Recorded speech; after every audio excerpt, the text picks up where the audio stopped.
کیا ہے being a government آپ کو اس مسئلے کو کیسے ہینڈل کرنا ہے؟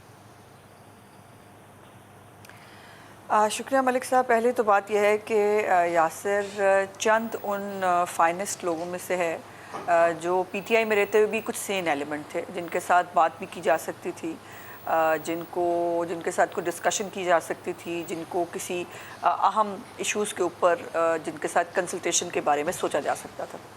لیکن یہ چند ہی لوگ تھے، اور میں نے دیکھا ہے یاسر ہمایوں صاحب کو، جو ان کے صدر آج پکڑے گئے ہیں پرویز الہی صاحب، ان کے ہاتھوں یہ کیسے یرغمال بنتے رہے ہیں اور کیسے جو ہے وہ ان کی شامت آتی رہی ہے. وہ فیک جو یونیورسٹیاں بنوا رہے تھے پرویز الہی صاحب پیسے پکڑ کے، اس کے اوپر جو ہے بیچارے نے ریزسٹ کرنے کی یاسر نے بہت کوشش کی، بٹ یہ نہیں کر پایا، اور یہ بلیک میل ہوتے رہے ہمیشہ پرویز الہی صاحب سے. یہ پہلے بھی عمران خان مانتے تھے، وہ علیحدہ بات ہے کہ جب ان کو ضرورت پڑی تو انہوں نے پھر ان کو اپنا چیف منسٹر بنا لیا. جہاں تک آپ کے سوال کی بات ہے، دیکھیے میں یاسر صاحب کی بہت ساری باتوں سے اگری کرتی ہوں، لیکن بہت ساری باتیں حقائق سے میچ نہیں کرتی. پہلی بات یہ ہے کہ یہ جلاؤ گھراؤ پہلی دفعہ نہیں ہوا ہے. عمران خان صاحب کی یہ ٹریننگ ہے، وہ دیکھیں نا، بلی کرنا ہو، گالی دینا ہو، تشدد پہ اکسانا ہو، نہیں چھوڑیں گے، جو ہے چھپنے کی جگہ نہیں ملے گی.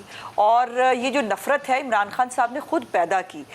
جب ان کو نکالا گیا تو اس کے بعد آپ کو معلوم ہے انہوں نے اپنے قتل کا الزام بھی ادارے کے ایک افسر کے اوپر لگایا، اور انہوں نے پورے ملک کے اندر کو 70 سے زیادہ جلسے کیے، اور اس تمام کے اندر انہوں نے ایک کیمپین چلائی جس میں وہ ادارے کے خلاف ایک نفرت جو ہے اس کو پروان چڑھاتے رہے. اور یہ 2-3 دفعہ ہوا. ایک دفعہ جو 25 مئی کا جو واقعہ ہے، اس میں آپ کو یاد ہوگا کہ سپریم کورٹ آف پاکستان نے ان کو ایک جلسہ کرنے کی اجازت دی تھی. اس کے باوجود اس کو ڈیفائی کرتے ہوئے موصوف نے ڈی چوک لوگوں کو جانے کو کہا، اور وہاں پر بھی آگ لگائی گئی. آگ لگانا ان کا پسندیدہ مشغلہ رہا ہے پی ٹی آئی کا.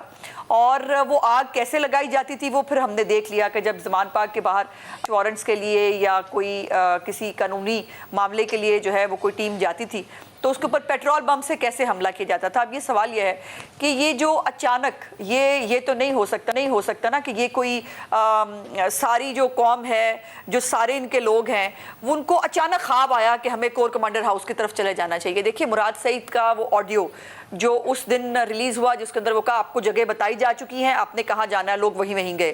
کمل شوذب صاحبہ جو ہے ان کا ویڈیو موجود ہے جس کے اندر وہ کہہ رہی ہیں کہ اور ان کی جو ہے وہ کلپس بھی آ گئے ہیں چیٹ کے، جی ایچ کیو میں جانا ہے، پنڈی میں اور باقی جگہوں پر جانا ہے، کور کمانڈر ہاؤسز میں وہ موجود ہے، عالیہ حمزہ صاحبہ کا موجود ہے. سوال یہ ہے کہ یہ جو تمام 9 مئی کے واقعات کے بعد جب بہت، اور 10 مئی تک بھی، 11 مئی تک بھی ملک صاحب پی ٹی آئی کا کوئی لیڈر نہ اس نے مذمت کی، نہ اس نے اس آگ پہ پانی ڈالنے کی کوشش کی.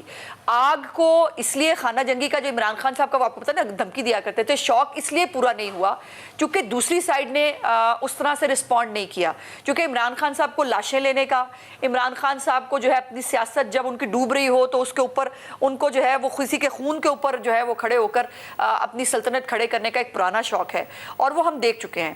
اگر اس وقت ریٹیلیٹ کر دیا جاتا، اگر پولیس کے پاس اس وقت ڈنڈوں کی بجائے گنیں ہوتی، اور اگر ان کو جو ہے وہاں پر روکا جاتا، تو پھر آپ سوچ سکتے ہیں کہ حالات کیا ہوتے.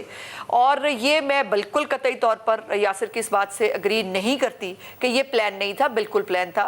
مراد سعید کی آڈیو بتاتی ہے کہ پلان تھا. اور اب تو فیاض الحسن چوہان جو ان کے ترجمانوں کی میٹنگ میں بیٹھتے تھے، انہوں نے کہا عمران خان نے کہا مذمت ہی نہیں کرنی، کوئی ڈیفینسو نہ ہو، بالکل جو ہے وہ ہم اس کو اون کریں گے. اس کے بعد فردوس عاشق امان صاحب آپ کے پروگرام میں کل میں نے دیکھا، وہ بہت سارے کچے چھٹے کھول رہی تھی. اور بہت ساری چیزیں میری معلومات کے مطابق تحقیقاتی ایجنسیوں کے پاس موجود ہیں. بہت سارے وہ بچے، مجھے ان کے لیے بہت تکلیف ہوتی ہے. عمران خان صاحب کا اپنا دل چاہتا ہے وہ اپنے بچوں کے ساتھ ہائیکنگ پہ جائیں، لیکن وہ بچے جو عمران خان کی انسائٹمنٹ کا شکار ہوئے ہیں، جو ان کے جھوٹے پروپیگنڈے کا، جھوٹے نیریٹو کا شکار ہوئے ہیں، وہ جو جن کو اب آرمی ایکٹ بھگتنا ہے، ان کا کیا ہوگا؟ ان کی مائیں یقیناً یاسر ٹھیک کہہ رہے ہیں، پریس کلب کے باہر ہوں، تھانوں کے باہر ہوں، بہت دل کٹتا ہے ان کی ماؤں کو دیکھ کر، ان کے پیرنٹس کو دیکھ کر کہ یہ کس قوم کو کس کام لگا دیا. ان کے ہاتھ میں شہباز شریف نے لیپ ٹاپ دیا تھا، شہباز شریف نے ان کے لیے جو ہے وہ انرولمنٹ فنڈ شروع کیے تھے، ان کو اسکالرشپس دے رہے تھے. ہم بچوں کو ترقی اور سائنس کی طرف لے جانا چاہتا تھا.